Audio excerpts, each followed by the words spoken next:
साथीहरू, कोही बेला म एक्लै हिँड्दै गरेको हुन्छु कि अनि मलाई परबाट कोही कोही मान्छेले सोध्नुहुन्छ कि भाइ तिमी आँखा दिँदैनौ भनेर सोध्नुहुन्छ।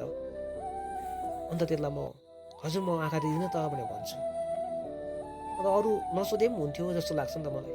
फेरि सोध्छ कहिलेदेखि तिम्रो आँखा देख्नु छोडेको भनेर।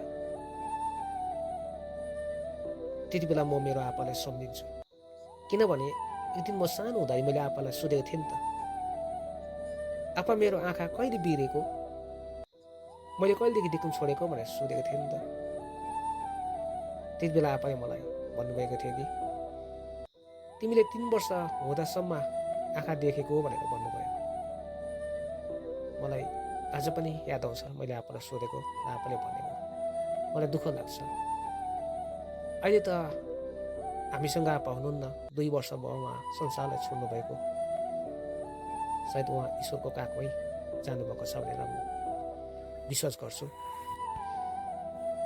अझै यस्तो मेरो जीवनमा भोगेको कुराहरू कहानीहरू सुन्नु चाहनुहुन्छ भने मेरो भिडियोलाई हेरेर सुनेर कस्तो लाग्छ लाइक गर्नुहोला, कमेन्टमा भन्नुहोला।